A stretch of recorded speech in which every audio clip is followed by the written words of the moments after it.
Hey, everybody, how's it going? It's Wednesday night hangout time. Wednesday night hangout time.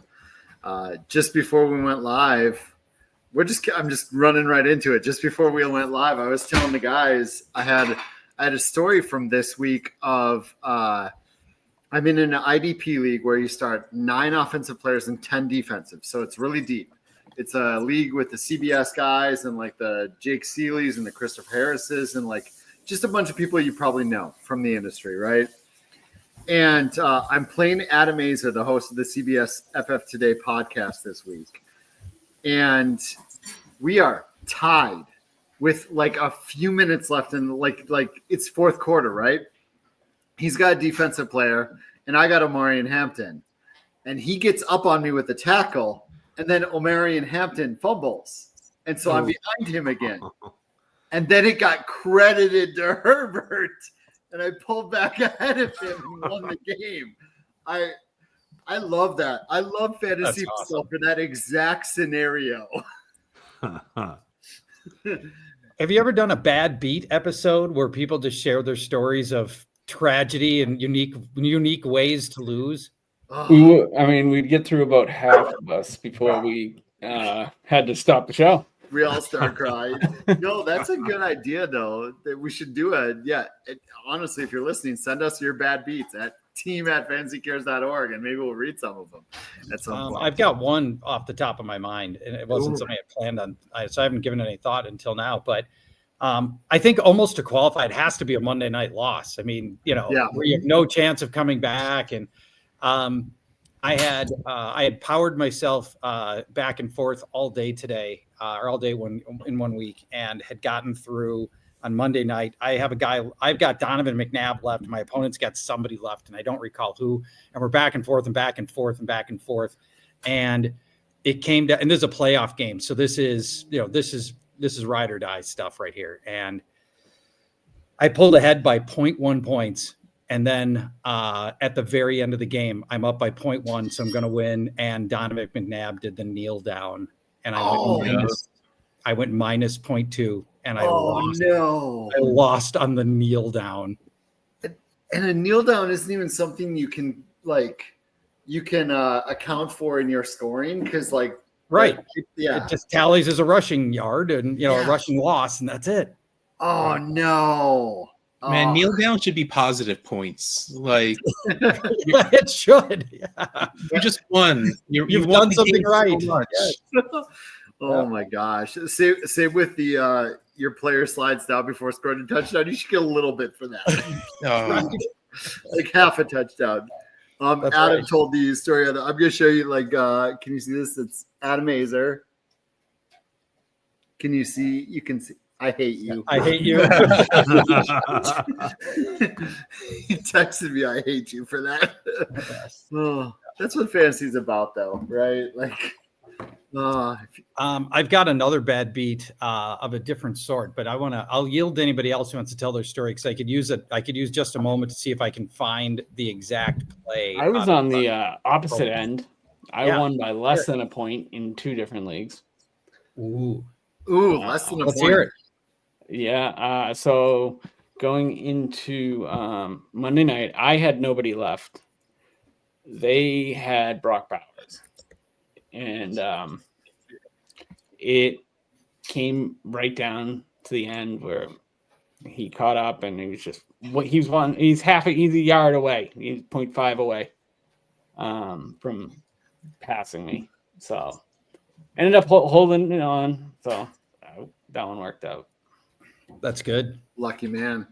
Frank I turned it off. I didn't want to watch it because I was like, I've been in that situation where I've never turned it off, but I feel the urge to. I don't even want to watch. But I closed the screen with the scoring because I'm sure it would have won me a league somewhere too. Yeah. Couple in the chat. Frank in the chat with the Falcons D1 meaningless heaves to the end zone picked off by the Falcons last second to lose. Those meaningless heaves with the Hail Marys with the catches are awesome, but the defensive ones or the quarterback turnover ones, those suck. Oh, those suck. Suck. down by 3. Sean Green. Oh my gosh, the Sean Green. I'd forgot with Jets, right? Wow, that's wasn't it Jets? Yeah. Yeah. Sean Green fumbled 3 times. Imagine being down 3 against a guy and the guy fumbles 3 times. That's the classic. Should I bench him to preserve the win? Yes. Like, what's the ethics on that question right there? Needed 5 points Monday night between Beasley and Singletary. Beasley. Like that. It was a Devin Singletary. Who's Beasley? Cole Beasley. Jets. Cole Beasley. Yeah. I think Cole Beasley was on some of the Bills. No, Cole. Bills. Yeah, Bills. He was on the Bills. Same time he was on the Bills at one point. Bills, Cowboys. Okay. I thought it was like Vic Beasley. I thought we were talking. Yeah, he had a broken leg. Oh my gosh. Oh man, those are. All right, I'm gonna try to tell you this story, I would love to get the box score, but it's a really good one. And Scott, I think you've probably heard it before, but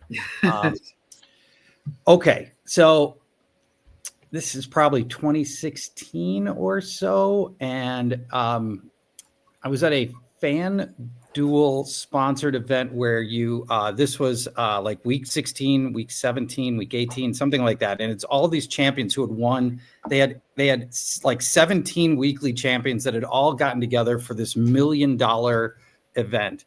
That if you had won this specific contest in each of the previous 17 weeks, they flew you to Vegas for this event. And they just asked me to come out to be a part of it. I didn't win anything. I was just watching.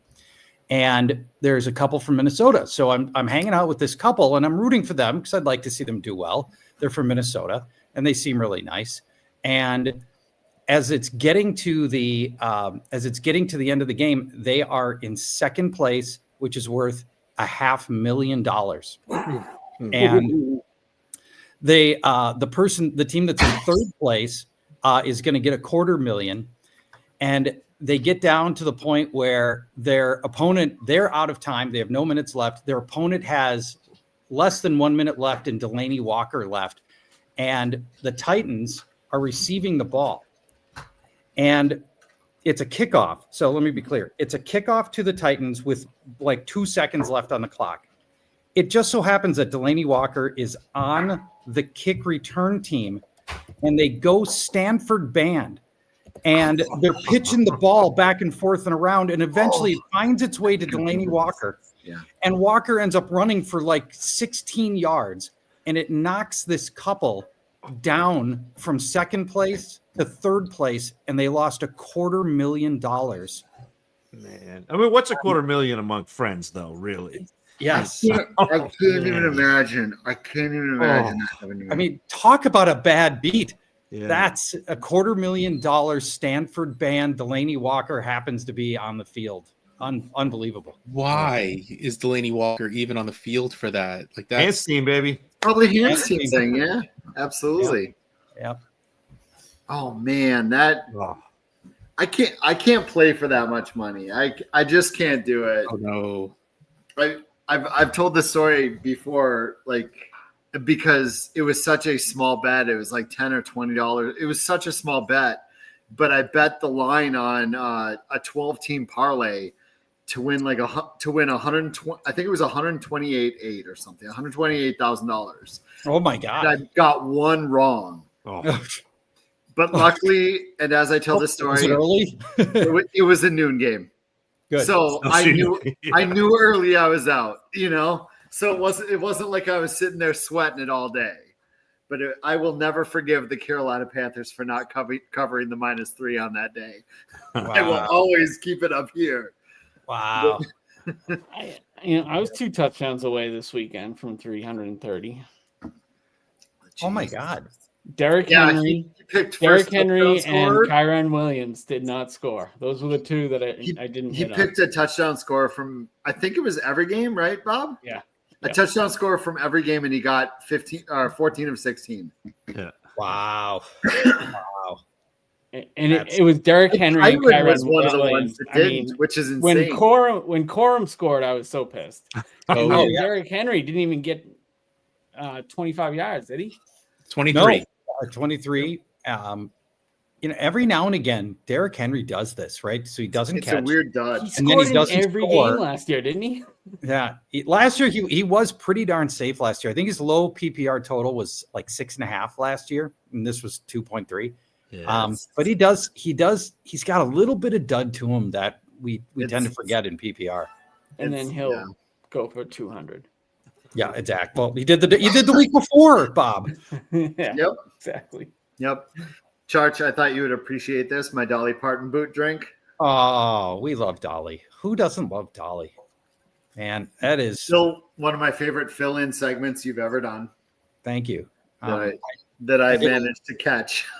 Yeah. I did a long segment on Dolly Parton's life and her contributions to society and her music. And it is, man, Dolly Parton, you don't have to like a single note of any of her music to adore Dolly Parton and what she came from, the person that she ended up turning into, her marriage, the fact that she's distributed something in the neighborhood of 100 million books, free books to underprivileged kids across the globe to help learning literacy. She's the most successful female artist of all time by most measures. If you were to look at, records sold and number one hits and stuff like that, Dolly Parton is almost impossible to equal. And it's just amazing. Her story. Yeah, when I went to the Dolly Parton Stampede, where I got this, cool. A portion of all the sales that night went to her books for kids thing. Oh, that's great. Which is, I love it. They must bring a lot of money in for that, because that place is packed most nights, it feels like. What was that? Wait, hold on. Let's go back. Oh, all right. Now, are you tired of Dolly Parton, or do you want some stats? Dolly Parton stats? Yes. Oh, I'm always down for some Dolly Parton stats. All right. Then do you want to turn it into a game that our viewers and listeners can play along with? Ooh, sure. Yeah, the chat's always down for that. The chat likes stats and they like games. Okay, here we go. How many different top 10 albums has Dolly Parton had? Whew. I'm going to go with 7. It's always the answer. 5. I've got 12. A 7. Chat. Ian, how many top 10 albums, unique albums, does Dolly Parton have? Oh, albums. Sorry. Yeah. There's probably like Christmas ones and stuff too. Yeah. I'm gonna go with 10 then. I'll go down to 10. Okay.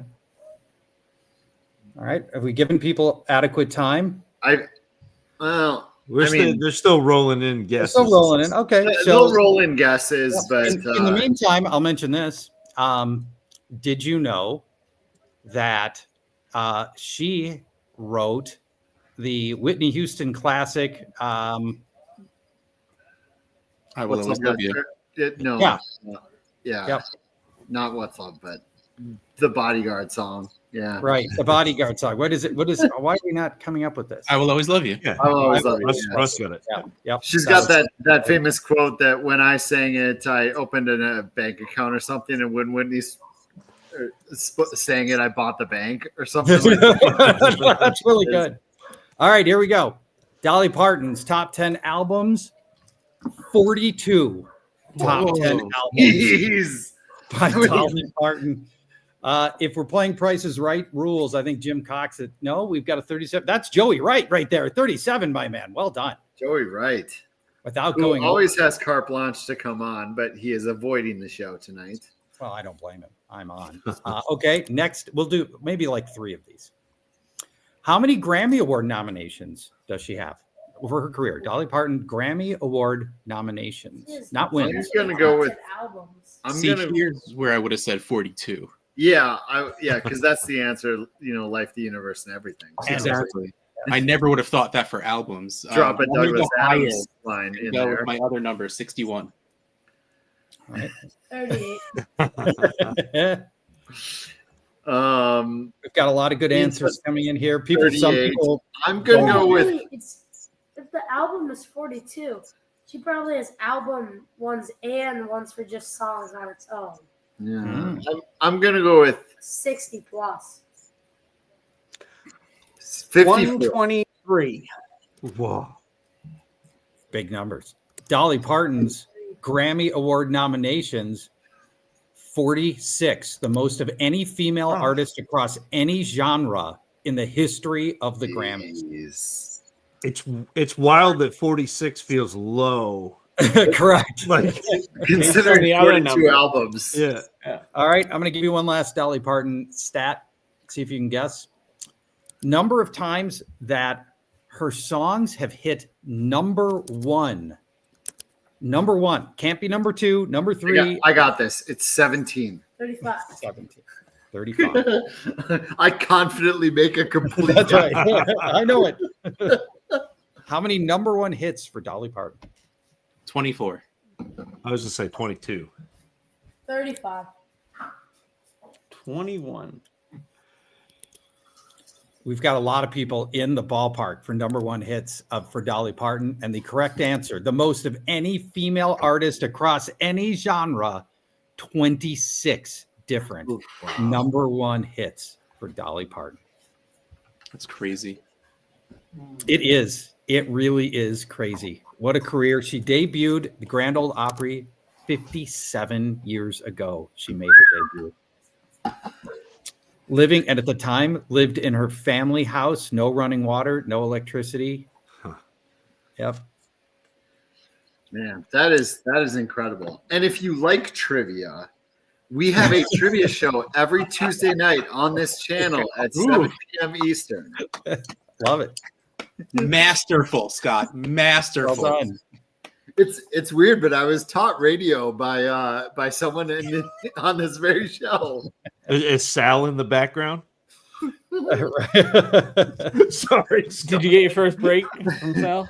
Sal Lito likes to take credit for his contributions he does our podathon, and like analysts from Matthew Berry to everyone comes on, and he likes to take credit for their success in small ways. I love it. Nope. Matthew Harmon was before you talked to Sal. I know, Matt Harmon. I'm telling you, Matt Harmon. You weren't working at Yahoo when I first met you. That's all I'm saying. You beat me. Now you're at Yahoo. Yeah. Matt Harmon. For those who have never met him, sneakily tall and jacked. Jacked. Yeah. He's 6'3" and absurdly muscular.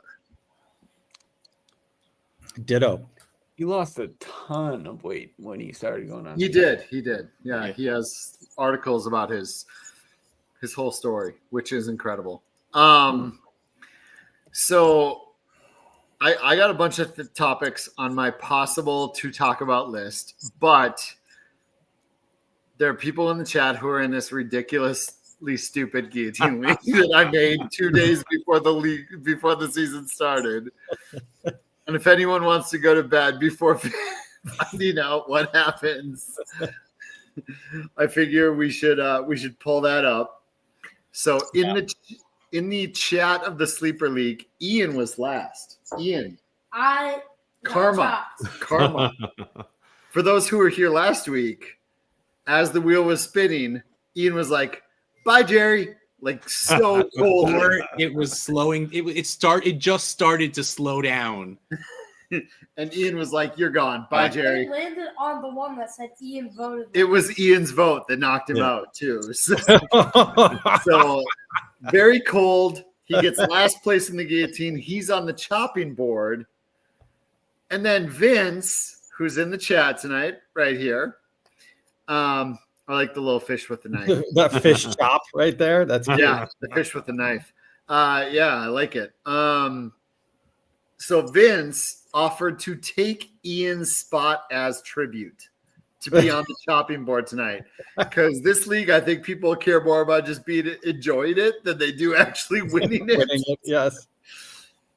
So we had a vote in the sleeper chat. And right now that vote is at 10 votes to 0. on Vince taking Ian's spot on the chopping block. So Very gallant. yeah, I know. So he's hoping for good karma. So I mean, never mind. all right. That's that later. So To show the wheel. I don't want to set precedent here, but I'm going to allow it this time. Wait, could there be a conflict of interest here? I feel like the tribe has spoken. I mean, there's got to be a best interest of the league clause, and I feel like keeping Ian in definitely fits that. there might be all of that. By the way, which do you like better, this one? Oh, that's good. Or do you like angry this fish? one? Where he's got the That's really stabby good. knife. That one. I think I like the first That's a one. little too homicidal for me. I like the first one better. Yeah, that's really good. All right, let's pull these back. Was that just easy AI or did somebody actually work on it? Easy AI. Okay, Yeah. it's really good. You know, and I was working on one too. Were you? Well, I would rather take yours than those. AI won't let you do a guillotine of any nature. So, Well, I basically put a Dexter knife on the fish. Well, we officially have one vote for no. Brad in here saying that he voted for Ian to stay on the chop. I feel like what would be fair is you see the 2x chop. I bet that could be me and Vince both get eliminated. well, see, then Vince's offer to volunteer as tribute has no effect because you're still on the board. So then it would Well, be, you'd still get the credit for it. Yeah, I suppose Like, he gets all the glory yeah. of volunteering.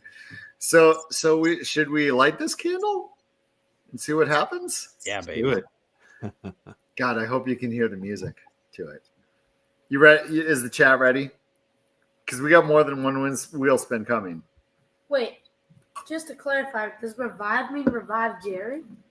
It means revive one of the people who have been chopped.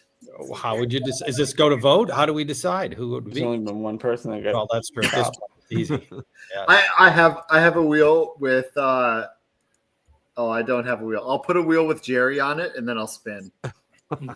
Just Jerry. Do like a 3-minute spin, just Jerry.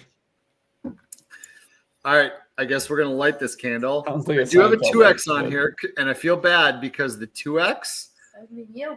Ian and What? Matt Harrison. Oh, Matt was the next lowest. Matt was the You next were- lowest. Wait, you somehow. Yeah. Who'd you have that got you out of that spot? Was it a Brock? minute. It might have been Brock. I don't know who it was, but Matt was second lowest. So, Oh wow. all right, let's light it. Nope, no Can music. you hear the music? Nope. No. No. It makes it really unfortunate how long this wheel spin is since we can't hear anything. Yeah. Good job, Scott. You shared a window and not the whole screen, right? Doesn't matter. I only No, you should. No, it picks up sound if you share the whole screen. it picks up sound if you share the tab too. Oh. Really? oh, My God, this is not stopping. yeah, right. Oh. A very well lubricated wheel. Wait. Oh. Wait. Oh, Oh. oh, no job. Oh, no job. Oh. Maybe it's still It's still going. It's Ah. Vince. It did stop. It did stop. There we go. No chop. So you couldn't hear the music at all. Nope. No. No. That's okay. All right, I'm gonna stop sharing and I'm gonna Stop reshare. sharing. Now share like the whole screen and then try. That was try to whole run it. screen. Oh, No. it was. I'm just gonna do this to And try the window. Try the opposite. and tell me. Can you hear it? No. Still no. No, Yeah, you might have to allow it. It might be being blocked. you couldn't hear the music. No. How come we could hear the music before? That's so dumb.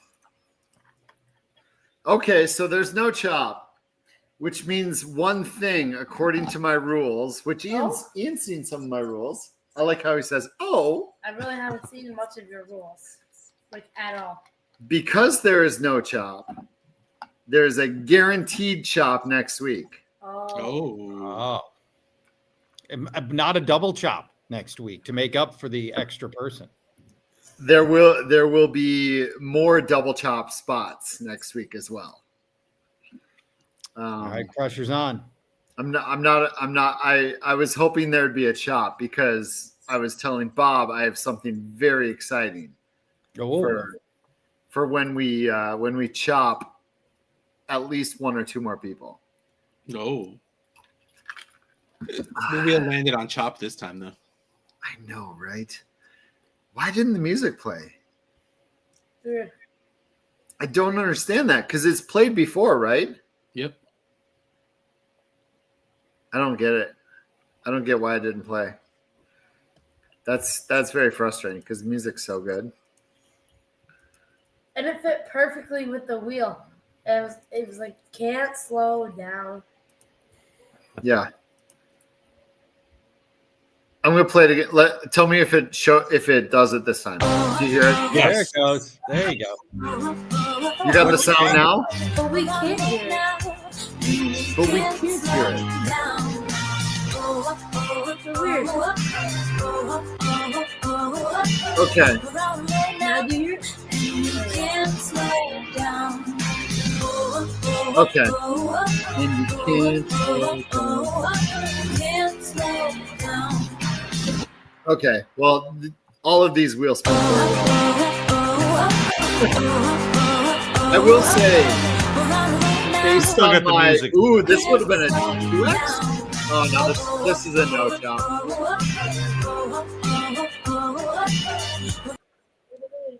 All right. I'm just gonna remove it. So, in my rules, stop the music. Okay, so in my rules, if there's a revival, they get to just grab 10 players quick from the available players, and we'll have the waiver run after. Which right now, in week 3, their team's gonna be crappy. But if that happens in week 11 or like week 10, someone gets revived, they might be able to pick up a pretty good team. Yep. With the top 10 waiver players. I'm not showing you my rules though. Is Ben Rabbit Dad still in the chat? Yep. Yeah. Okay. Because I got to ask Ben a question. He just commented. Yeah, he's right there. Ooh. See, I had this wheel ready in case there was a chop or a revival. Wait, what? That'll be next week. To I'll explain it later. Next week or 2 weeks from now. That'll be the thing.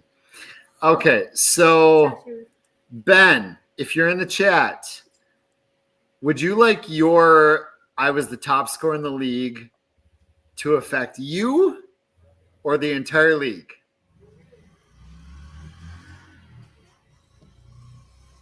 Think about it here. I'm going to spin a wheel, and it's either going to affect you or it's going to affect the entire league. Ooh. Entire league. Yeah.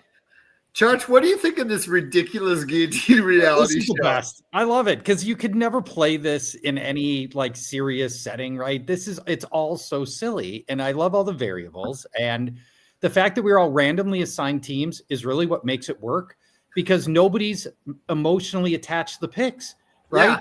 If I lose, it's because I was randomly assigned an awful team, and that's not my fault. So that makes it so breezy and so much fun, and that's what makes the whole thing work. I hadn't thought of it that way, but weirdly enough, I had not thought of it that way, that we are just not attached to our teams because we didn't make the actual picks. Right. And so it's just straight up fun. All right, so I'm going to share another screen here, Ben. So this would have been your wheel had you wanted a wheel just for you. This wheel has immunity on it. Ah. I'm curious what you would have gotten from Bennett.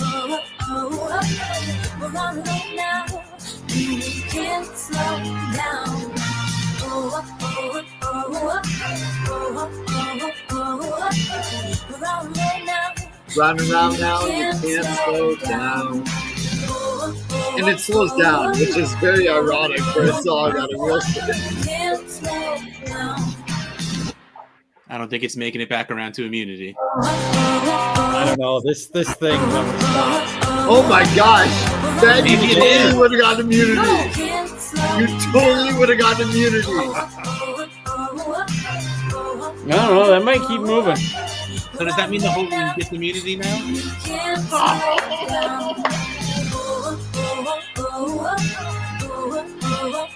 Ben immediately regretted his choice for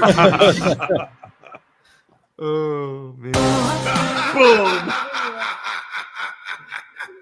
Oh, and the laugh. The laugh. The laugh. Oh, well, unfortunately, you decided not to have immunity. You specifically decided I do not want immunity. See? I think it's this one. So you get to decide this for the league. Will there be a scoring change for week 3? Did I get my 5 extra points? You did. I was going to mention this. The hilarious thing about Bob's 5 extra points is that even with 5 extra points, his standing in the league did not matter at all. Even with like 12 extra points, he would have stayed the same in the league. He was smack dab. Oh, but I'm still number 1 with overall. Well, you were in the middle this week. You were number 1 the week before. Overall points. So here we have Say it again. a bunch of no changes, but in them you have touchdowns are worth double in week 3. Touchdowns are worth half in week 3. Turnovers are gone in week 3. Turnovers worth double in week 3. Yards worth double in week 3. Touchdown only. Touchdown only. Touchdown only, a throwback to my home league, which started in 1992 as a touchdown only league. We might be played touchdown only this week. Oh God, that'd be amazing. Grab Thurman Thomas off your waivers. Well, once again, for the 3rd time tonight, I will say, let's light this candle. That is right in the Thurman Thomas wheelhouse, 92. That's a good ball out.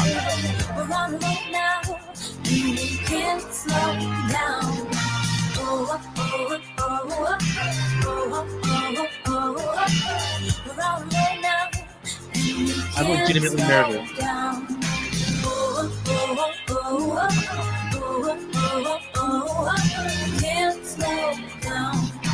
Slow down. Anybody else just singularly focused on PD only right now? Yeah.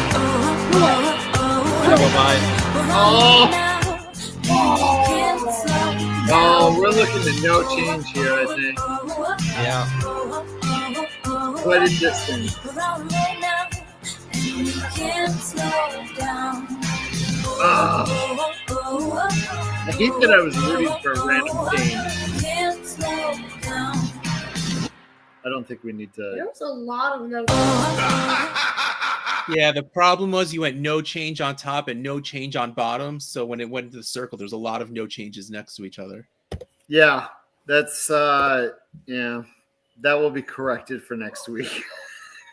In the most random, stupid league ever. Oh my lord. Yeah. Here's what it is. Okay, no change this week. Missed out on immunity for it. Ben doesn't get immunity because he specifically said, I do not want immunity. I believe that's what I heard. That's what I heard. I refuse immunity. I refuse immunity. So we play another week and we come back to next Wednesday night and we find out who is 100% cut because we have to cut people. Like, Eventually. we can't just sit around with nobody being cut every week. It is kind of a chaos league. Yep. Yep. So very little change. Vince is still in. Ian's still in. Matt's still in. No change in scoring. Basically, we did nothing this week. I feel very unproductive. I got some good dancing in. We had our fun on the way to doing nothing. But I was saying you got 36 minutes out of nothing. That's pretty impressive. we talked a lot of Dolly stats in that 36 What was minutes. that? Who knew? I don't even know why I wrote this down. Yeah. Ooh, I do know one thing I wanted to do tonight Wait, to embarrass Ian. I don't even know what are you. No, Have I seen this? you've seen it. Oh, I have. In fact, everyone, Charge has seen it. I was saying, did this get sent to us? Yeah. For the chat, I want to show you this really cool video because I'm a proud dad. So, do you have it? Right. Okay, there you go. Yeah, that's amazing. That's Ian. That is an amazing catch right there, my man. Thank you. That was Ian. Ian scored 2 touchdowns and 2-point conversions.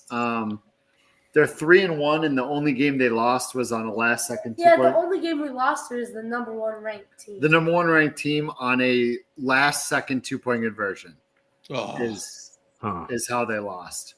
It was a last second touchdown and then a 2-point conversion because a 1 point would have tied it, and they got the 2. So I definitely think that we could definitely. it might be you two teams in the yeah. championship. Yeah. Most likely. But this is a ridiculous catch. We usually don't get these on video or burst shots or whatever, but got that one. throw that up there as a proud dad. Ian, did you choose the number 36, or was it just a jersey you grabbed? Just the jersey that I grabbed. All right. The jersey that fit me. I'm gonna go with Brian Westbrook. Bettis is the one Jerome I think Bettis? of. Bettis. Yeah. Okay. Westbrook, Bettis. Not a lot of 36s. Anybody else just terrible with jersey numbers? I am. Usually, but Bettis is I can usually come up with a couple, not a lot, but a couple. Appreciate whoever made the Whose Line Is It Anyway reference. That is a great show. It was great when it was in Britain. The US version was great. The Drew Carey version was great. It's all Whose Line Is It Anyway? So much fun. Yep. Yeah, that was Drew Carey, and then even after Drew Carey, it was like Alicia Taylor or something. Yeah, Alicia, yeah. And she was really good. She was good. Yeah. She was good. Yeah, absolutely. Yeah, all of those were good.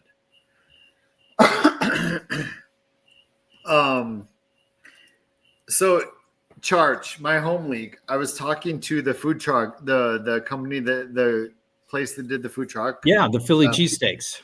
Yes, it's a female owned and operated place. Maya's awesome. Her name's Mai. She said we were absolutely awesome. She wants to come back. They waived our minimum. They really, really want to come back. And she told me that we tipped like 30%. Oh, good. I'm glad we did. As a group, good. And that doesn't shock me at all that our crowd would tip like 30%. Well, I took it out of the league dues, the tip, so that's why you got shorted $10. Good. That's good to hear. That's good to hear. But I do have a small regret with the home league this year, Charge. In that, Ben was there, FF Rabbit Dad. Do you guys follow Charge? Do you follow FF Rabbit Dad on Twitter? No, why should I? I don't know. Should. Maybe I do and I don't know. He does a lot of guillotine content. You should follow him on Twitter. He's big into guillotine. Same handle, FF Rabbit Dad. I believe so. At FF Rabbit Dad. You should follow him on Twitter. I'm pulling it up now. Wow, a shocking number of nudes. Yeah. So many dudes with his Is So it many shocking nudes. as in too few or shocking as in too many? Not Alicia, Aisha. Sorry. I apologize. I got that wrong. But my one regret from my home league this year is that not only, first off, the kids are going to be the night before now. But so for next year, that's going to change. But my one regret is my home league, it brings us back all together. Like we've been almost the entire league is 20 plus years in this league.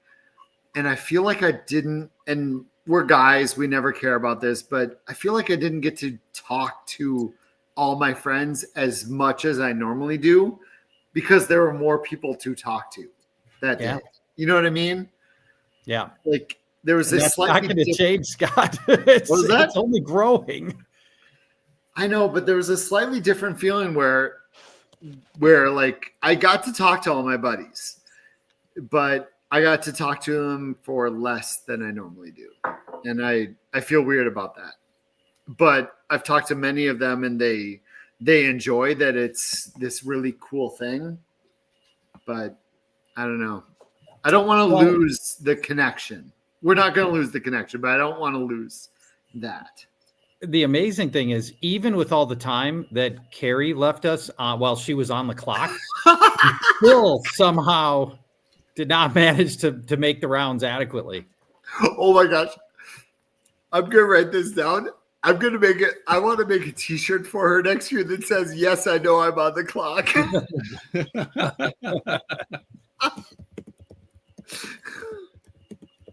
Oh my gosh. That'd be great. Oh man, she sits on the clock so much.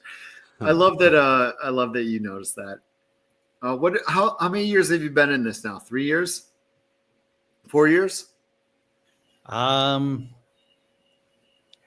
think this is year 4. I think you're right. I think it is year 4. Yeah. So. Yeah. And what would it take to get Ashton Genty from you? Oh, at this point, you can have them. Oh boy. You saw the pass blocking, right? Everybody's seen the pass blocking videos. It's not good. Yeah, I believe his PFF grade on pass blocking 0. Oof, that's not good. By the way, Dylan Sampson, so I rewatch all the games during the week. That's just something I do. I haven't watched all of them this yet. But did you watch Dylan Sampson pass blocking for the Browns? Whew, that kid was making some blocks. So was Woody Marks. Some of these. I saw Woody Marks' video. You saw Woody Marks' video? Yes, someone one of the social Texans offensive line needs it. Yeah, right. Can he play guard? Yeah, he took out a linebacker that was blitzing, just straight up eliminated him from the play.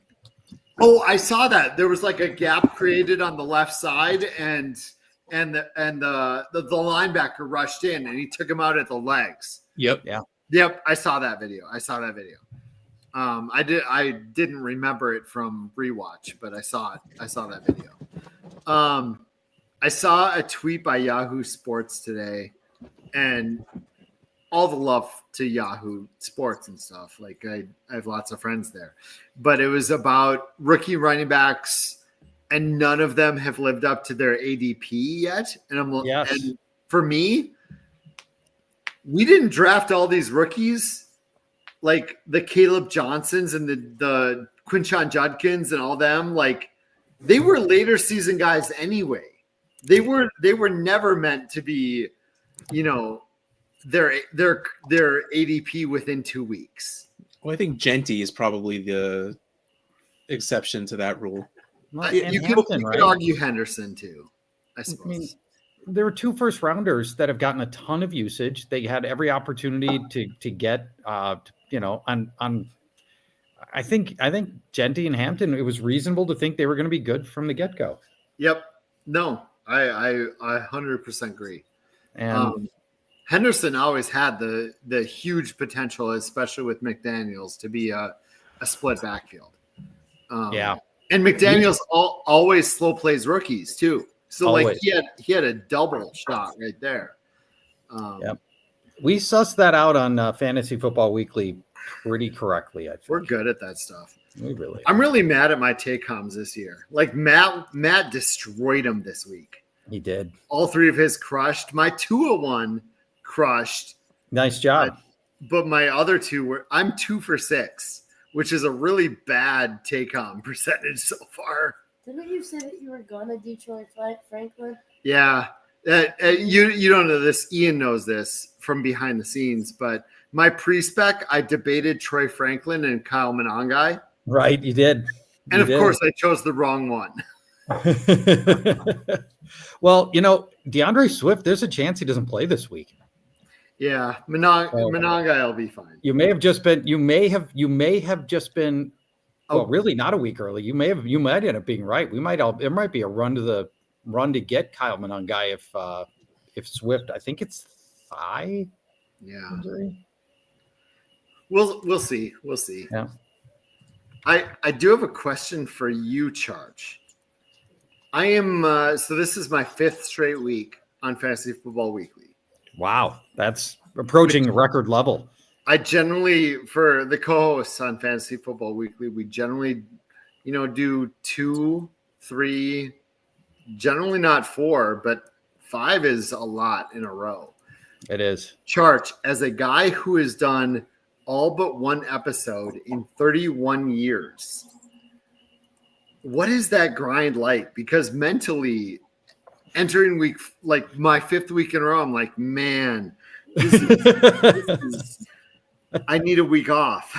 What is it like to do this amount of prep and this amount of work and all the spots you do for 30 plus years? You better love it, right? Yeah. You better love it. It's labor, the proverbial labor of love. And it's the Fantasy Football Weekly, the off-season shows aren't too bad because they're like 40 minutes and they, there's no ad breaks and it's all unformatted and unscripted. Yeah. But when we get into the regular season and we're doing the 2-hour radio version of it, it's a whole different beast. And that's it's way more prep and pressure and got to be out at the right second. And that part's a lot harder, but it's more than anything else, it's the people you work with. And I'm not just saying it because it's you on this call, but there's no way. That tracks. That tracks.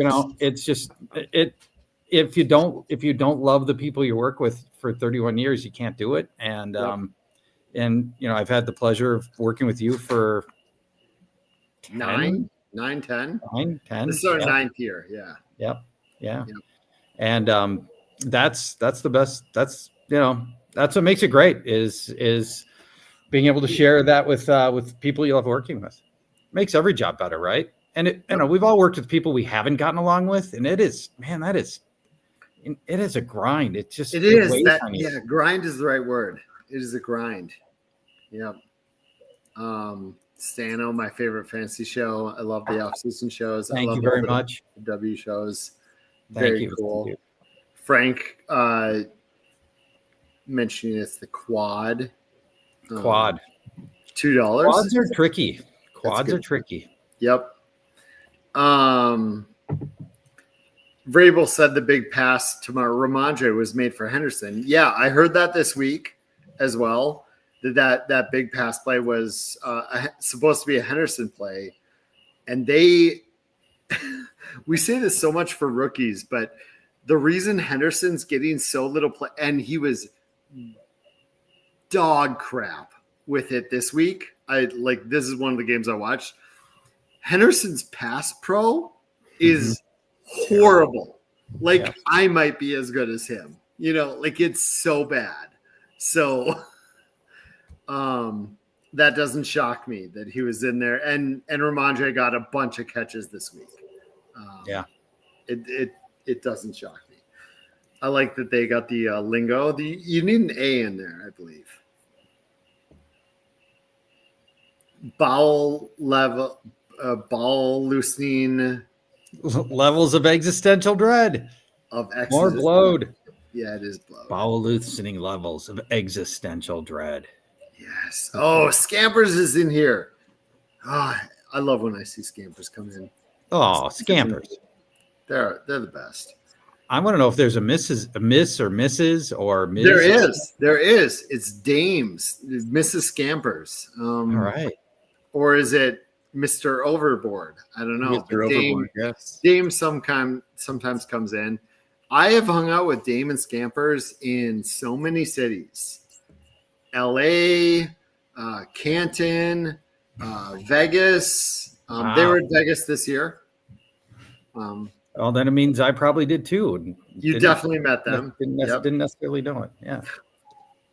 As it is with most of our. When are we going to do a stop in Gary, Indiana? You know, that's where the Fantasy Cares Gala is next year. I like it. Is Gary, Indiana. Might be. I just got Big Time Music Man going in my head now. You hit me. Is anybody on this show old enough, and this is a super left turn or right turn, to remember the show Erie, Indiana? Nope. I remember it was on. I remember the promos. I didn't watch it. Okay. It was like a family friendly horror, right? Horror. Exactly. It was like an Are You Afraid of the Dark kind of like, family friendly, spooky kind of, kid horror thing. Yeah. I really enjoyed that show. I remember enjoying that show because I like, and now as I'm older, my wife and I love horror movies. We just love horror movies. Are you slasher, decapitation, blood everywhere horror movies, or are you more like, thrillers and taut, will they live or die, that kind of stuff? I'm good with almost all of them. The more gory and torture porn it gets, the less I'm interested. Yeah. Jump scares don't get me. Ian, do I ever get jump scared ever? No. Wow. Like they You're numb try to it. constantly. I like jump scare, like that doesn't hit me. It's like no reaction. Is it annoying or is it weird? Sort of both at once. Yeah. They try to jump scare me. They can't. Like my body doesn't react to jump scares like a normal person. I got your non-reaction all right into me. You can be like, all right, Russ, on the count of 3, I'm gonna say boo really loudly. All right, 1. Remember, on 3, 1, 2, on 3, 3, boo, and I will still jump like I was terrified. Okay. So all of the possible jump scary that I would get, you got them. All right into this guy. I am the worst. I flinch so easily. Oh no, I'm the opposite. I'm very impressed by anything that can make me jump scare. Because that doesn't hit me. To Steve F., who said, speaking of horror movies, my son asked me if Jaws is considered a horror movie. I had that same experience. Now, when Jaws came out, I was very young. I was like, I don't know, 8 or something. But even then, we knew that it frightened people so badly, nobody would go into the ocean. Yep. And it was an absolute cultural sensation. And I remember for me, when I got older, Alien, the first Alien movie was that way, where people were talking about soiling themselves in the theater and running out of the theater. They were so scared and everything. And to me, I just think we've changed and we've gotten a lot more coarse. And when I showed my daughter Alien, she got to be like 14. I'm like, oh, I think you're finally ready to see it. It's such a great movie, but it's really, really scary. I want you to know this, at any point we could turn it off or whatever. And then she watches it and she said, that's a horror movie? Is this what horror movies are? This is it? She's totally unfazed by Alien. Yeah. Yeah, I feel like there's almost a desensitizing of kids nowadays with stuff like that. Yeah, and it's in part because like you have to keep upping the game, but in part because I've probably talked about this before, like even in other genres, like the movie Heat was so groundbreaking in the way it was done at the time. And they've done that like 15 times, 20, 30 times since. And people, if they were to watch, like if a kid watched Heat now, they'd be like, what I called all of this. I've seen this like before. what they did in Heat, they do on like cable TV these days. Exactly. So it's not even a big deal anymore. So that makes sense. Yep. Yeah, I get that. So the guy from the Australia, place where yeah. everything is trying to kill you is asking why you're afraid of sharks. Vince is from Australia, where they have like 14 of the top 20 deadliest animals, basically. Oh, you just punch him in the nose. No big deal. No big deal. I can see that. I like the twist in Cabin in the Woods. Megan, I enjoyed Megan, but I didn't think there was anything special about Megan. I haven't seen Megan 2. But Cabin in the Woods, I legitimately, as a guy who generally sees twists coming, I did not see that twist coming, and I enjoyed it. It's a good movie. Yeah, that was a good one.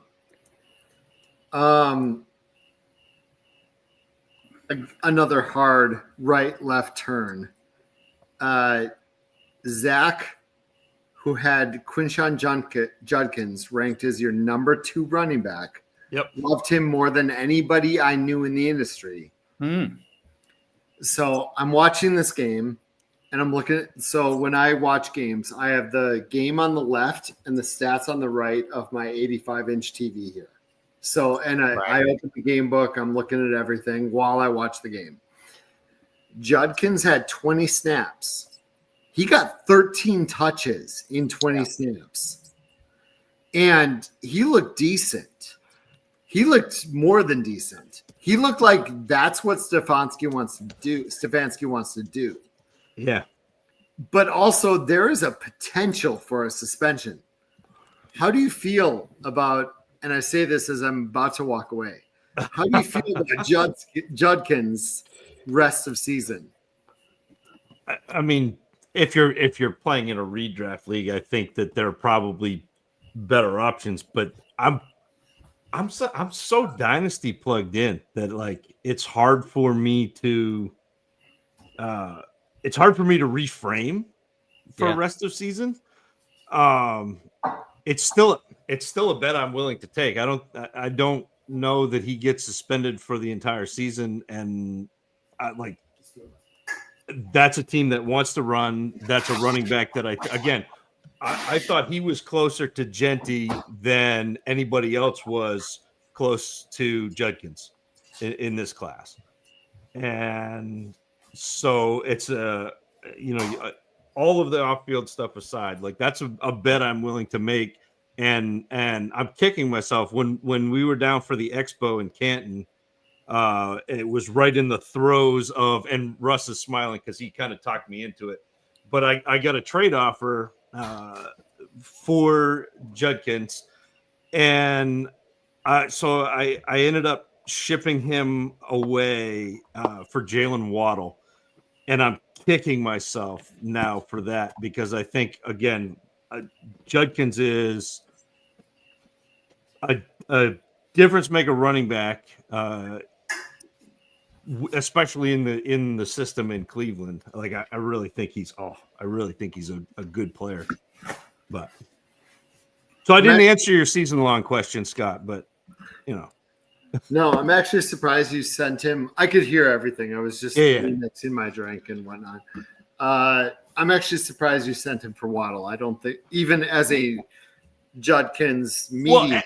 At that point, it was he hadn't signed. They were talking about potentially just not even dealing with him.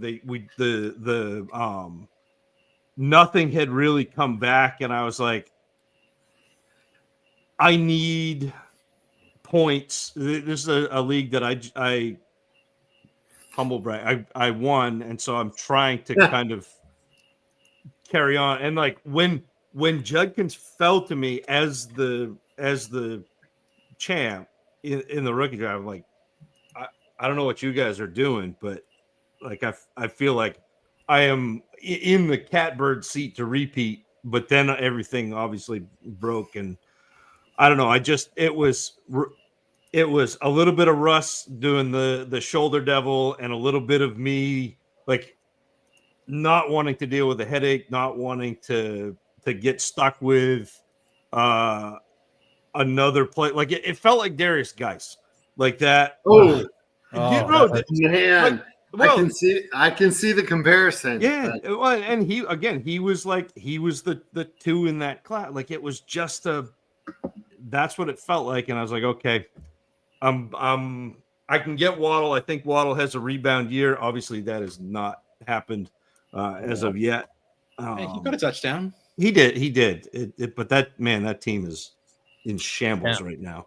If you think Hill is cooked, and maybe he is, maybe isn't, but if you think he's cooked, you'd think Waddle would be a beneficiary, right? Yes, but Waddle. So to me, there's an archetype of player, and this was the Jarvis Landry thing, where they are a 1 as a 2. But if you make them be the focal point of the offense, they're not necessarily going to give you that uber production. And I think Waddle's in that. I think Devontae Smith is that type of player. Like there are a bunch of players who really benefit from being in the slot and being opposite a really high-powered X receiver. And I mean, even somebody like T. Higgins, who's not that slot player, but I think he benefits a ton from being in an offense with Chase. And so it's kind of the rising tide lifts all ships, where like if an offense is good, Hill doesn't necessarily usurp too many targets from Waddle, because Waddle is also good. So he's driving targets. But also I'm not convinced that Waddle is the one in an offense, even though he can produce like that when he's got somebody opposite him. I'll give you to me the example of that, and it goes back a ways, probably 13 years or something. TJ Houshmandzadeh. Remember when he was a really good number 2 for the Bengals, and I'm trying to remember who was opposite him then, and somebody can help me out with that. And then he hit. Carl Pickens. I think it was Carl Pickens. And then he hit free agency, and there was just a bidding war across the league for TJ Houshmandzadeh, and the Seahawks, was it? I think, unfortunately won it, and he was just could never live up to that. And I think like those players are valuable. And it's probably Chad Johnson. Pickens would have been earlier. That makes sense. Yeah. When I was doing the grind with Peter Howard, we would often talk about there are an average of 4 teams a year that produce 2 top 24 wide receivers. So like there are at least 4 of those guys every year that are that kind of, they can be a 1 as a 2. So it's. But I also think like Waddle's skill set lends itself to that. I think a lot of those guys are like the quick separators, the slot guys, and can get open without being downfield, without vertical separating, like the quick horizontal separating, almost like crossover. But weirdly, we're talking so much football on this show. Sorry, that's my fault. So No, You asked me about Judkins. I have a question, and it's a very important question. Why did the chicken cross the road? How is that important? Just answer the question. I think what you want me to say is to get to the other side so you can say something else. No, to ask another question. Because why did the chicken cross the road? To get to the other side. What other side? What is the point of the joke? Like the other Oh, side. you're saying of the road or to heaven? Right? That's never in my life. Yeah. I am 43 years old. Never in my life did I think it meant to die. Oh, but I yeah. tell you, that's what everyone thinks it means. Yeah. For me, it's always been one of the 2 options: to get to the other side of the road or to go to go up or whatever. Yeah. It was always literal to me. Why did the chicken like Oh. it was never like funny. It was never funny, haha. Like why did the chicken cross the road to get to the other side? Oh, okay. Yep. But like apparently the world knows that it means heaven. And I knew that was an option. Yeah. never had an idea that wasn't even an option. Charge, was that one of the two options for you for the chicken? Or never thought that deeply? I never thought of it. No, yeah. First time I've heard that. I mean, No, that's pretty morbid. For me, but go it for was it. always one of those two. Yeah. I just that blew my mind when I heard from randomly multiple times in the past week. I've heard people talk about this. What are the odds? Jeez. Right? That sounds like an algorithm thing. You know, like you saw it once and you're like, wait a second, you held on it too long on TikTok or something, and then you heard me talk to my wife about it, and there's he's talking about and your phone heard you talking about it, and it's just like, no, that's for me. It's always been one of those two. Yeah, maybe I'm weird. Literally never in my life thought about the heaven part of it. Zach, when you scouted, sticking on the Browns, when you scouted Fannin, yep. How did you feel? Because in watching the first two games, not only does he have a role, twice in week 1 and once in week 2, his IQ of seeing when Flacco's in trouble and rolling with Flacco is impressive to me. Like that feels like the kind of thing that keeps you on the field. So I went back and listened 3 times in 2 weeks where he's like, "Oh, I see Flacco's in trouble. I'm gonna roll into the flat and cut upwards so Flacco can hit me." Yeah, so I actually went back and listened to because the Superflex Super Show talked about Fannin this past week. And I went back and listened to, because they were like, we're not sure if we think he's, for real. And I went back and listened to the episode where J Mike and I talked tight ends. I had Fannin as my tight end 2 in this class. Okay. And the only hesitation was size, because I think sometimes the guys get pigeonholed into. I mean, he's still 6'4", 250. Like, yeah, but 6'4", 240. But yeah, but there, I mean, like the thresholds for tight ends, like it drops off precipitously if you're not at the height, weight, and that's like the position where that really matters. But we'd also just seen Bowers come out a little undersized and be Brock Bowers, and so it was an interesting, again, that was my one hesitation on him, and the small school thing. I mean, Bowling Green obviously is not Power 5, so it's a little bit different. But that's like the positive things I had to say about him was that Fannin size to me didn't appear to be a negative as a run blocker. He routinely blasted off the line of scrimmage, drives defenders out of the way. I said he's a separator, creates space, is quick and decisive with his cuts at the stem of route, and has kind of deceptive speed. And I mentioned that he tracks the ball well, and also once he got the ball, he's really creative.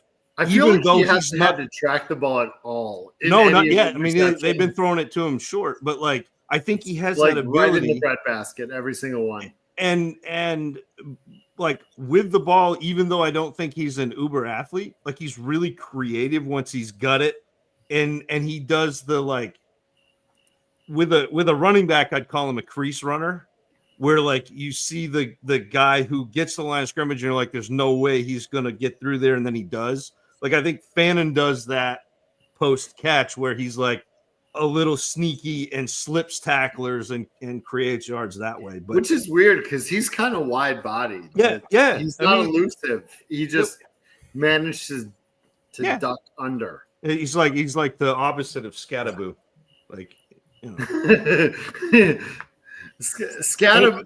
I love that it's Scattaboo now instead of Scatabo. But Scatabo is Scataboo, I guess.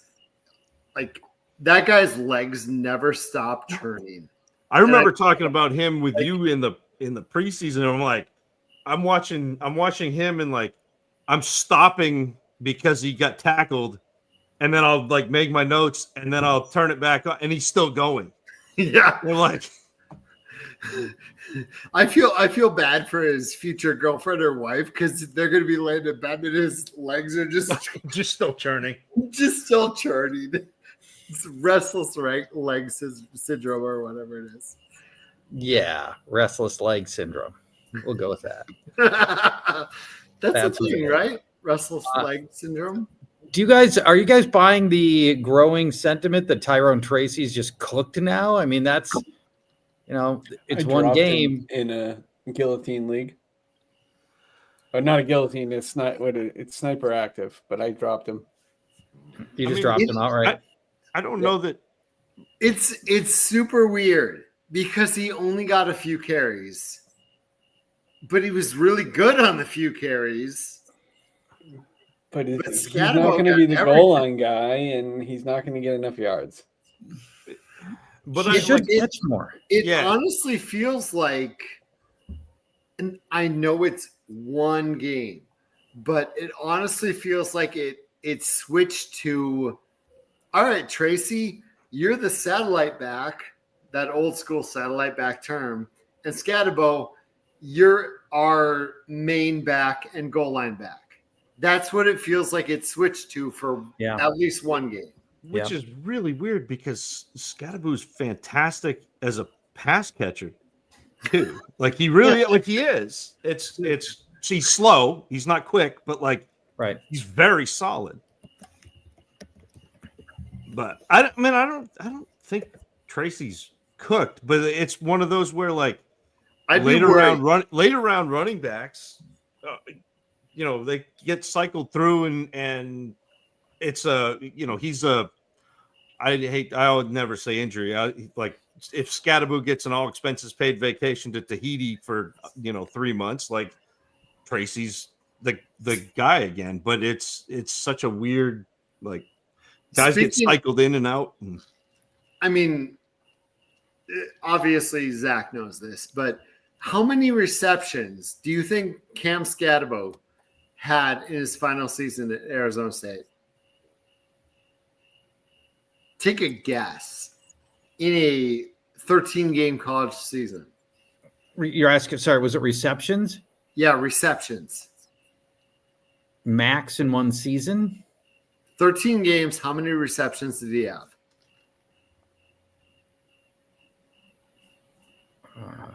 45. Dead on. I'm not even going to let anyone answer. It was actually buckets. Buckets. Like you drain that swish. Wow. All right. 45 receptions. Yeah. He is pretty darn good. Damn good. I don't mean to guess. Although that was also pretty darn good, but yeah, that was incredible, yes. Game blouses. Oh, I love the reference. But like and like when I'm looking at college stats, I just kind of use receptions as kind of a cursory. Like I look for 20 plus in a season, right? And then like multiple seasons of 20 plus because I find that's it. And I'm not a huge metrics guy, but that's like a bar that I like to see because I don't think the NFL is always creative. I'm so indifferent for it because sometimes, yes, that's absolutely a thing. I love to see it, but also some schools, they don't do it. Jamal Charles went to Texas where they never passed the backs, and he had almost nothing for receptions in college. Awesome receiver. Yeah, and sure. Jay Ajayi went to Boise State where they throw to the backs all the time. He had 50 plus receptions like back-to-back years. Yep. In the pros, they didn't throw to him. And it's not it's not a magic bullet, but like I've been tracking it for years, and it's again it's not a magic bullet. It's not a this guy is going to be a pass catcher. This guy isn't going to be a pass catcher. But if you're looking at 40 plus receptions in the NFL, it's like 76% of receiver, running backs in college have 20 plus reception season that hit that. And so, like, again, it's not me saying that this is that. It's just like, man, if you're going to make a bet, I'm going to bet the guy who caught passes in college is going to catch passes in the NFL, because I think we think the NFL develops guys, but I think more often they look at a guy, this is what he was, and we're going to put him in and have him be that. And then sometimes they'll show either they are that or they aren't. But man, more often than not, we drafted this guy to play, and we drafted this guy to catch passes because we've seen him do it. But Paul Charchian, as a guy who knows that Jake Browning had 20 plus fantasy points 6 weeks in a row, was a top 12 quarterback. Yes. 3 times, if not 4, when Burrow was out in 2023, and who has watched Kirk Cousins a lot. It's true. Do you think the Bengals making a trade for Kirk Cousins to finish out this season, is Kirk Cousins a better option? Or do you like what Browning offers, who has been there for 4 years for the Bengals? Yep. In their system, former Viking. Yeah. Okay. I have a story related to this. Oh boy. I did not maybe for Zach this will have greater importance. But there's a lot of dynasty fans here. I'm in a Superflex Dynasty League, Empire League specifically. Last round of the draft.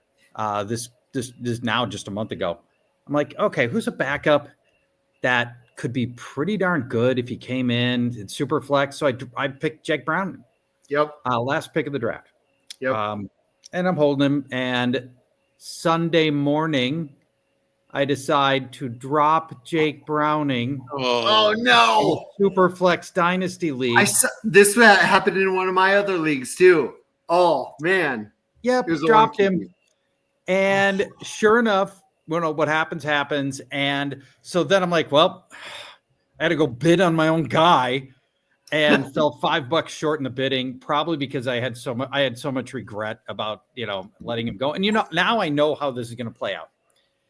Browning's going to play these 3 months. He's going to be good. He's going to parlay that into a new job next year. He's going to be somebody's starter, and bang, I'll have missed out on a free long-term super flex quarterback, and those guys young as well, youngish. Yeah. But you know it, and you see it coming, so it'll lessen the hurt. or you'll stew on it for the whole Oh, what a bummer. Yeah.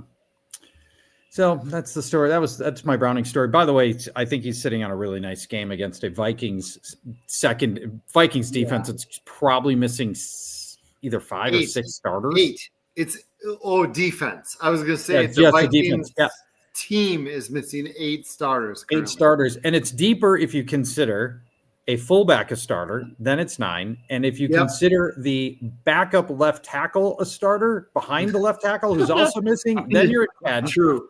Yeah. So it's Darisaw and School. Yeah. So okay, I'm tainted as a Viking fan. Why are the Vikings favored to beat the Bengals when the Bengals come in at full strength and the Vikings are missing 5 players on offense and 5 players on defense? What am I missing? I don't know. I will say I had a full-on conversation with the wife tonight because Vikings Bengals tickets at US Bank are they have dropped like an anchor. It's I was like, maybe we should go because it's pretty damn cheap. Yep. Well, okay, let me ask you this. For the 5 of us, each one of you, is there a scenario where this Vikings offense is better with Carson Wentz than it would have been with J.J. McCarthy? And guys like T.J. Hawkinson and Justin Jefferson are going to be better with Wentz than they would have been and have been with J.J. McCarthy, who had played 8 quarters and 7 of them were not very good. There's a scenario, and I feel like there's zero evidence to this, but in rewatch, like I watched the games live and then I rewatched them. I feel like Kevin was protecting the hell out of JJ. Yeah, for sure. And I felt that live, but in rewatch, I really felt it. Maybe it was confirmation bias, like that can happen. Wentz, maybe not. I feel like that's absolutely possible, Charge. Did you know that Carson Wentz can break a record this weekend and will? Well, he will. Yes, and I'll let you tell people what the record is, but I do know it. He will start an NFL game for 6 different teams at quarterback in 6 consecutive seasons. Unbelievable. That's insane. That's wild. You've heard the old baseball adage, you have to be a pretty good pitcher to lose 20 games. That feels like starting a game at quarterback for 6 different teams in 6 different years. Yeah. He's been in 2 Super Bowls. Well, on the bench for. Well, yeah. He won one for the Eagles and lost one for the Chiefs, but on the bench for both. Yeah. He was asked if he could switch spots with any quarterback, in any quarterback in history. He said probably Nick Foles in the Super Bowl of the year that he was basically Josh Allen that year. Honestly, like through 11 weeks, he was basically Josh Allen. He was MVP. And when he got hurt, he never got back in. I think it's good for Jefferson. I mean, not to be, but like Wentz is a real see a guy open and throw it rather than and man, nobody gets open like Jefferson. And so I feel like that's a, you don't want to say a good thing, but a good thing for Jefferson especially in terms of fantasy. Did you see the Tom Brady thing this week where he was asked if he could play right now with any wide receiver in the league, who would it be? And he's like, it's Justin Jefferson. He's like, I know that Jamar Chase and all this, and like he was mentioning others. He's like, Jefferson can do everything from any position. Mm-hmm. Yeah. And he's still like my favorite evaluation that I've ever done. Like I'm the most proud I've ever been of an evaluation was Jefferson. Like, and the most fun watching a receiver. And I've been doing it since 2015. So been a minute, not as long. I mean, obviously not as long as you in charge, but. Well, be glad you haven't done the things that we've done for as long as we have. Yeah. Yeah, it's been a long time. We've been going for an hour and 25 minutes, guys. Yeah, my laptop battery is down to 5%. This is about it for me, you guys. Yeah. Yeah, I always say that when people come on, drop out whenever. We don't care. It's good. Yeah, and my high school counselor, same advice. Drop out whenever. Yeah. Charge, really, you could just do it. It's fine. Please drop out. I mean, just drop out if you want to. That's right. Anytime. We won't miss you. See ya. Yeah. Zach, I gotta ask you, Dexter, how'd you feel about the finale? I liked it. It tied it up enough to end the season, but left so many possibilities going forward for the next 2. Yeah. Which I mean, I think the ratings were way too high. In retrospect, it's rated as the 5th greatest season of all time. Yeah, by IMDb. Pretty aggressive. Yeah. which on it does feel aggressive. I don't know if it's accurate. I don't know. It was pretty darn good. And I think part of that was people were clamoring for another good, like Michael C. Hall Dexter. Yeah. Because the reboot was okay. Yeah. The prequel was good, but obviously not Michael C. Hall, not Yeah. the Dexter that you got to know. So like I think that was part of it, and part of it was really good, Scott. Like I know, like we were on edge and talking about on it edge every week. Yeah, Charge remembers these days. Actually, everyone on this show remembers these days. I enjoy watching Dexter and I enjoy watching Peacemaker and shows like that because I like the week to week wait. Yeah, where you sit and you anticipate and you mentally flush out what you think might happen. I really enjoy that. I'm with you. Game of Thrones was, when the whole nation was watching Game of Thrones and everybody was talking about what might happen next. The first, 5 seasons? I even like the new one they just did. Oh, the House of Dragon? Jamie Eisenberg loves House of Dragons. I have not watched it. I bailed halfway through the first season of it. Okay. You think you could get through it if it was a binge watch, or was the week to week too much for you? I thought it was just okay. Yeah. Okay. Yeah. Ooh, a couple people talking about Task. Brian Johnson recommended it to me today. That's Mark Ruffalo. Task. It's on. It's pretty good. I want to say it's on Prime. It's either Prime or Hulu. He told me it was HBO when I asked him what it is. HBO. I have every friggin' streaming, so I don't That's even know. the one streaming service I don't have. Max? Yeah. Yeah. Okay. It is HBO. I don't know if anyone else has updated any of their Apple products to the new Not yet. software. I literally spent the day just coloring my folders because now the whole folders can change colors, so I can define everything in the folder with a color. And I love it. Dear God, welcome to 2016 Samsung. Yeah, that's everything. That's so Apple, right? But you know what? It's easy to use. People wanted foldable phones, Apple phones for this one. Not happening. So they just announced the new phones, not part of the lineup. But you got colored folders. It's the Nintendo argument, right, Charge? Like, it is. Like it's the why get a Switch 2 when you can get like a Steam Deck or a Legacy or not Legacy, Legion or whatever that are more powerful. Well, I like the simplicity of this, Yep.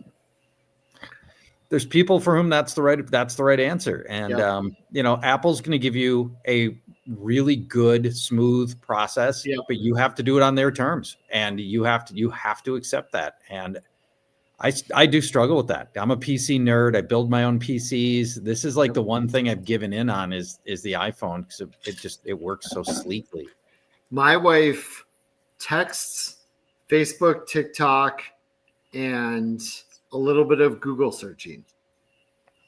And so she's an Apple girl. Yeah. Because that's all she does. When you are the IT for the entire family, having Apple is wonderful. No doubt. And the parental controls are nice, but I miss my Android every day.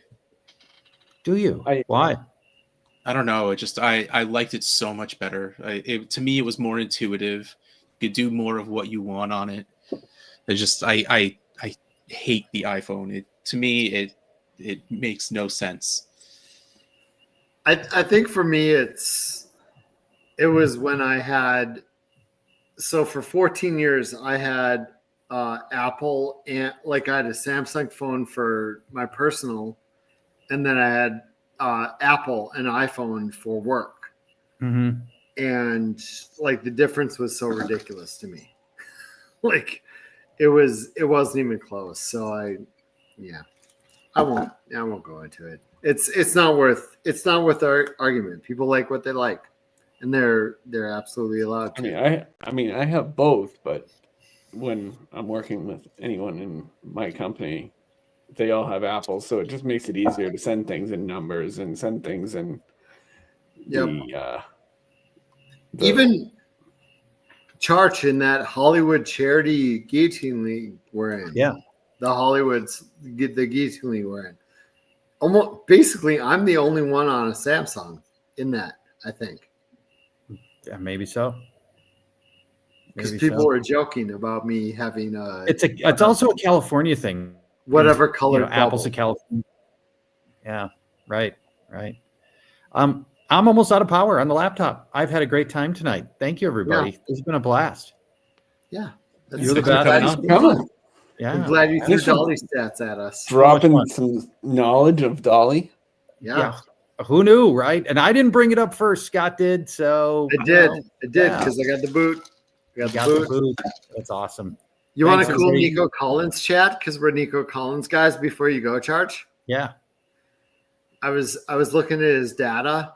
You know, he's caught 6 of 14 targets. Guess how many were catchable? 3. 6. 7. 7. 7 of 14 were catchable, and he caught 6 of them. Yeah. It's pretty bad. That is pretty bad. It's a bad situation. You got it. All right. Thanks, friends. Have a great night. Have a good one, everybody. Thanks for watching. See ya. Actually, I'm going to call it a night also. Since someone else opened the floodgates of leaving, I'm going to slide away with it. Oh, jeez. Fine. Well, my stupid wife decides to go to a work conference and leave me alone with the kids, and she wakes up. Nolan just started middle school, and middle school wakes up super early. Yes, it's the worst. So she normally wakes him up before she goes to work, and she's not here, so I have to wake up earlier than normal to wake him up. Can I be old for a second? Like, so Caleb started middle school. Yeah. So Caleb started middle school, right? Everything for his grades are now on an app. So Yes. I get real-time updates Yep. of what he's getting for grades in class, like as they happen. Yep. So like today I got out of work and I went out to the car and I turned on my phone. And it's like and it's like, Caleb got a 4 out of 4. Caleb got a whatever, all of these. And I'm like, what? Like, man, I would have been in so much trouble if I was in middle school now. Oh, the worst. I feel like Zach didn't turn in his homework for 3 weeks. Yeah, that's the worst part, where everything's in Google Classroom these days. So I could see what he misses. Yeah. So it's like, and I had to do this yesterday. Like Nolan's down here playing video games, and I'm just like, dude, this says you have 3 assignments missing. He's like, I just forgot to turn them in. So go turn them in. Yeah. Can I finish playing my game? No. I think Scott went to bed. Good night, Scott. Good night, Scott.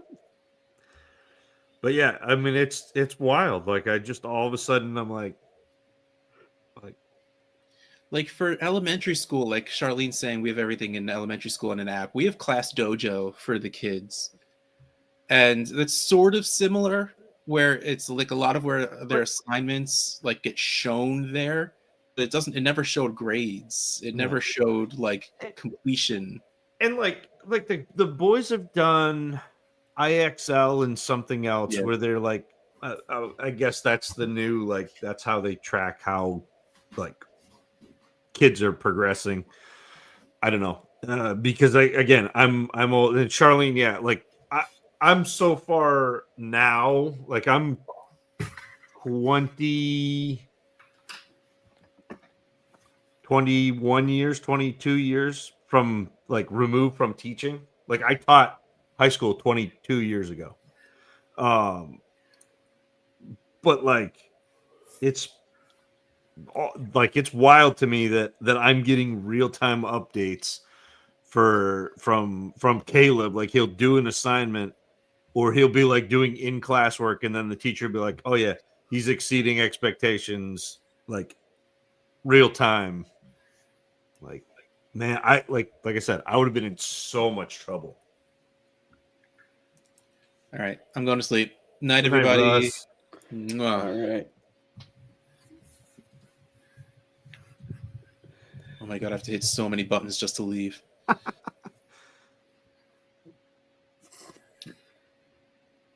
Are we doing the Halloween episode now? I turn on. There's a red balloon. Yeah. behind me. No, I went downstairs and I made sure all the kids' lights are off and all that stuff. You know. Yep. What are we watching now? What do we have? I have no idea, but apparently we're watching. What was it? You already watched it. Task. Oh yeah, it's only got 2 episodes in. It's all you got. It's not much catch up. That's what I'll do tomorrow while I'm working. So I had a cleanup knee surgery on Monday. So like I don't know if I've talked about this or not, but I had like a suture that didn't dissolve. Like it was supposed to be. My body's like, nah, we're good. So I had a second surgery on Monday. So I got 2 staples in my knee, and I asked work if I could have Tuesday and Wednesday work from home, and they denied it.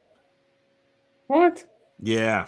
So I'm playing under protest the next 2 days because like yesterday I went to work and I got home and I fell asleep as soon as I got home and didn't wake up until like 8 o'clock, and then I went to bed. Like I was just white, like it hurt a lot. Felt like somebody came after me with a scalpel. Oh, Because they did. But is Scott frozen or is he just intense? Intense. He's just intense.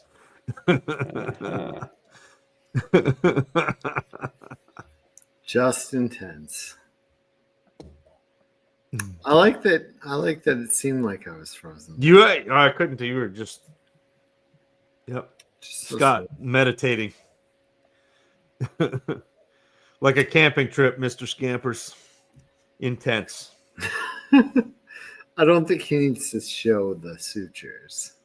I mean, I could have. It was about the size of a little bigger than a popcorn kernel, and my surgeon was like, "Here, do you want to keep this?" And I was like, "No, I'm good." But I should have, and just brought it in and been like, "Hey." But That would be very impressive point.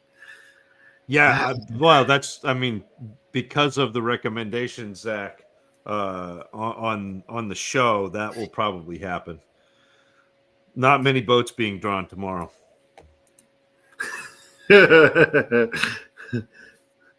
Yeah, this is this is what I think you do at work. I think you go into work and you're like, I'm gonna draw a boat.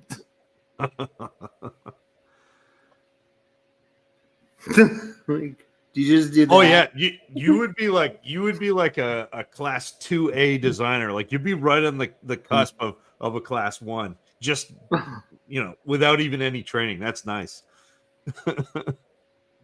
What about that one? You just, Oh yeah. I'm good at these boats. I'm gonna try to draw a monkey now. I think I might have the Wednesday night hang shirt here. I don't know. Could be. We'll see. We'll see what Kat says. Yeah. How much for a shirt with this on it? The monkey. Oh, that'd be yeah. I mean, it was a pay for 2, get 1. Oh, that's a $1. Steve says we need a Pictionary night. Scott, come on, Chad. Tell me something you want me to draw. I'll try to draw it really quick. He's taking requests. I'm so bad at this. You've seen my stupid monkey and elephant. What did my elephant look like? I'm gonna try to draw it real quick. Oh, Rabbit Dad says a rabbit.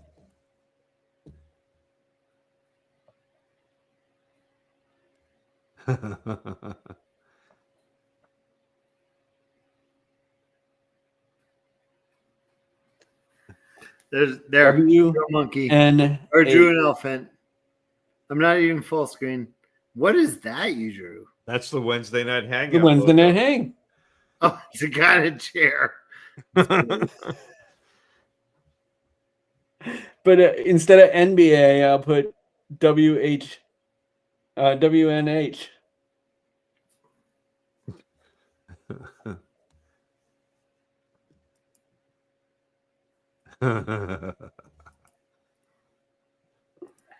my gosh.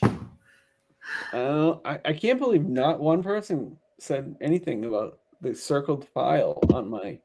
I saw it on my screen. I know the SFB 60, but nobody else paid attention. It was red. it was red. Red and it has circled an arrow. exclamation mark on Yeah. it. Yeah.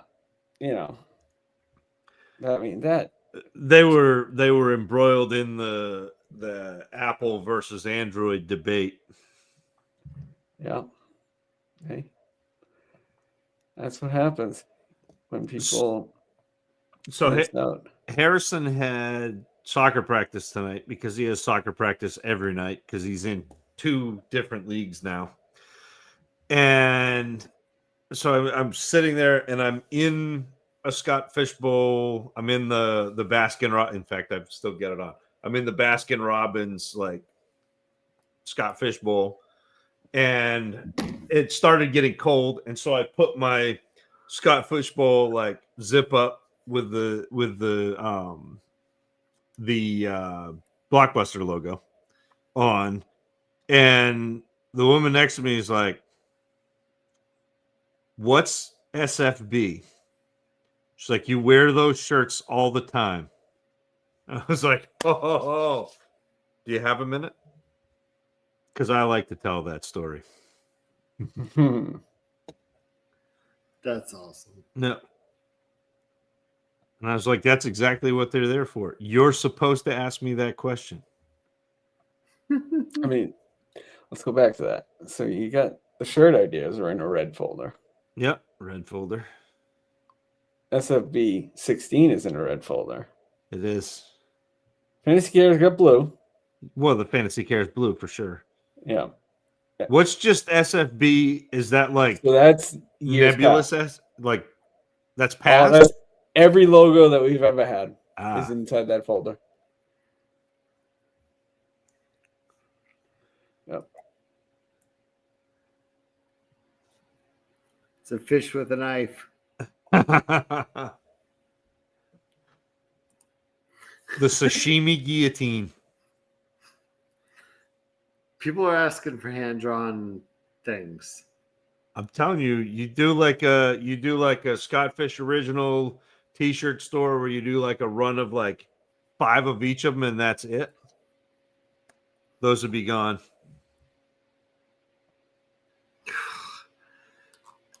I wonder what we could sell a goat meter shirt for.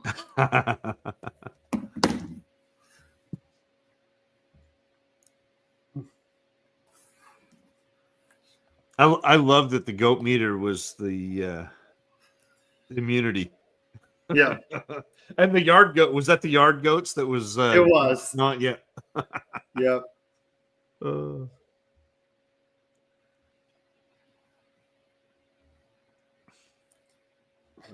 Unbelievable.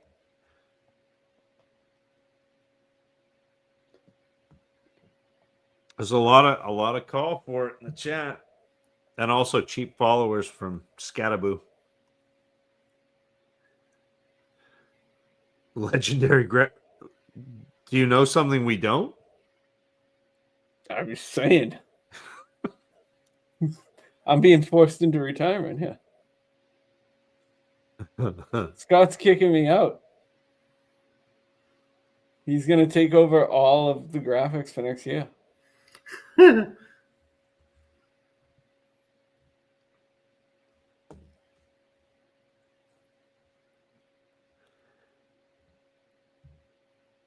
Oh, we didn't even talk about Scott Fishbowl this week. Last week, I got beaten about the head and face because I was in like 4,000th. This week, Bob, I finished first in the league first in my division by like 70 points. I'm ahead of Coop now. Ooh. After he pointed out that I was in last place last week, I'm now ahead of him. Yeah, Let's take a look. It makes a difference when I play Keenan Allen. That would help. Yeah, I mean, I played him. yeah, Let's see. This past week I scored 300 and I don't know what it was, 350, 342, 342 is what I scored. What was the keyword I needed to write in there, Scott, to see all of? John's in there too, but I saw him in the chat earlier. He has a What's really the keyword to tough pull up the leaderboard there, Scott? For all fantasy players? Just go to the leaderboard and change the thing to -FC.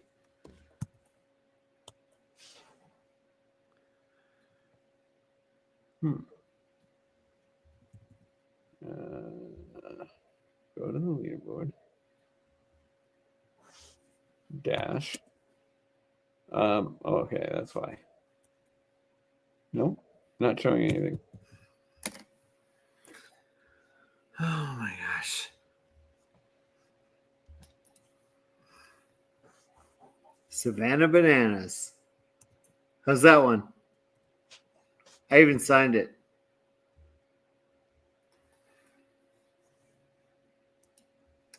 I feel like I should. I'm in 1,633rd now, and I was like 48 or 49 last week, 4,900. So, yeah, if you go to the overall leaderboard and after the D in leaderboard, if you type -FC, it'll show just the Fantasy Cares people. I don't have an app though for some reason. Oh, because I don't have Twitter anymore. That's why. You don't need an ad. Well, but it's I always search TAC and then it just comes up. But so it's right there. Oh, I can't. Where did you do it? See, okay, go to the leaderboard, Yeah. overall leaderboard, and in the URL, Oh, okay. I'm putting it in the box. type -FC. Boom. And then it's just the Fantasy Cares people. All right. So that puts Zach at. Ooh, what did I miss? What do I need to make happen, Charlene? Just. Oh, do you see I might who not see is it. the worst Text me or in DM the Fantasy You don't have my Cares phone group? number. Just DM me. Why don't you go all the way to the bottom of that leaderboard there, Scott? What was that? Go to the bottom of that leaderboard. Oh, it's got to be me, right? Yeah. So this week in SFB, out of 5,028 teams, I was 5,008. So scoring. not quite as bad as Frank week 1, but pretty bad. In week 2, I was, like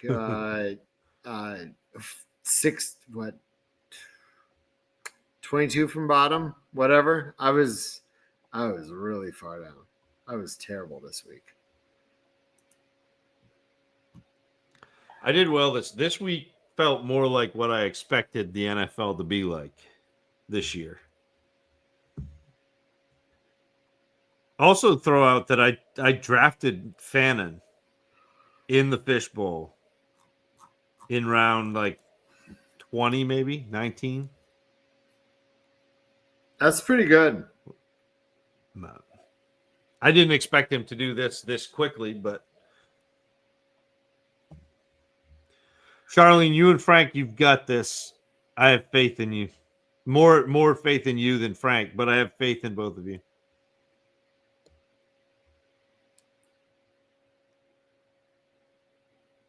$4,925. Ouch. At least you picked up a couple of wins, though, Frank.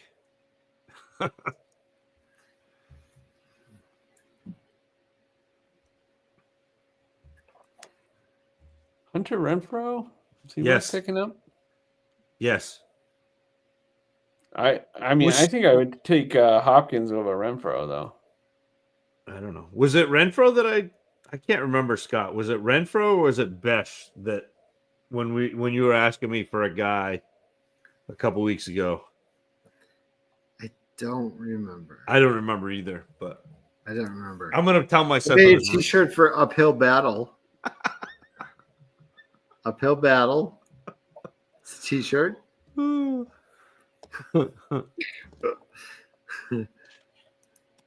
Sometimes I wonder how sad Bob gets when he sees my incredible designs. I think he's jealous. That's what that is. Yeah, that face right there, Bob. I think that's jealousy. I mean, I wish I could do him as quick as he does. That's amazing.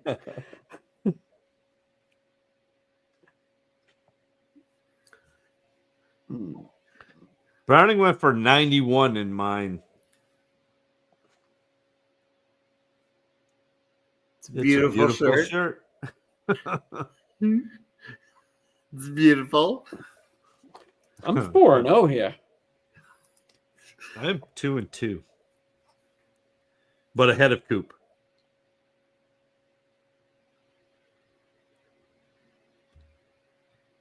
That's all that matters. That is.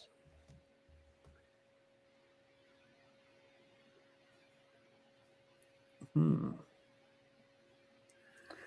think I'm supposed to draft soon. Here's Here. another one. Beautiful. That's gonna be long sleeve though. Yeah, it probably like a t-shirt, like a baseball tee. Yeah, yeah. Like Oh. I used to wear one of those in high school, like the old school, like 3/4 sleeve. So I used to wear under my uniform.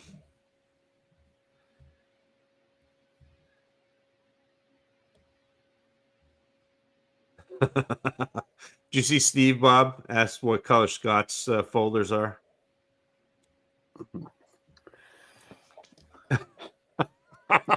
He's being very tactful. Doesn't matter. He doesn't have any SFB 16 folders. It's the I Love Bob shirt. yeah. Well, you have a couple of back end ones. Nothing that the people want.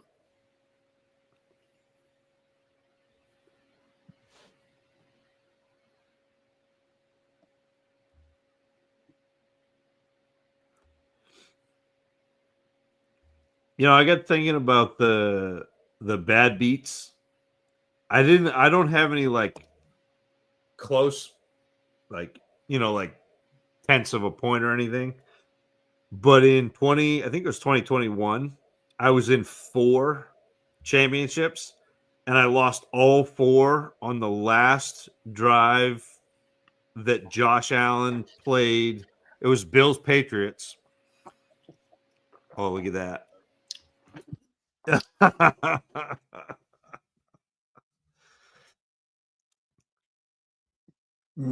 That's fantastic. Okay. So the last drive, and it spanned into the fourth quarter. So like I kind of expected Allen and Diggs and to come out after the third quarter was over, and they didn't. And the last play was a Allen to Diggs, and I lost all 4 leagues because in every league I was playing some combination of Allen and Diggs.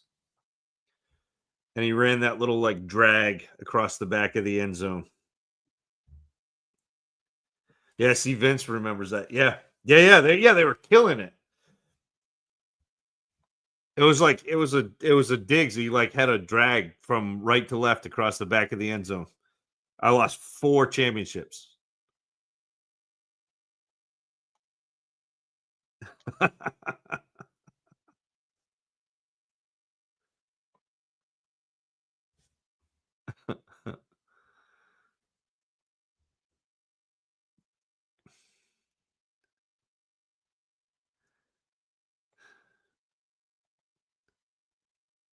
Oh, he's on mute. Yeah, you look good though. I will say next week is going to have some incredible fish fillet stuff. The guillotine is going to be crazy. There's already the fish fillet song. Professional fish store. Oh. It's like a Bass Pro Shop. That's good, Bob.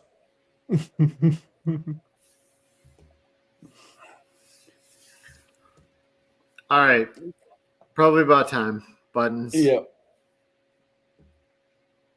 Yep, sounds good. I'll find a button if I can here. Good night, everybody. All right. I'm good. Let's see. Where's a button?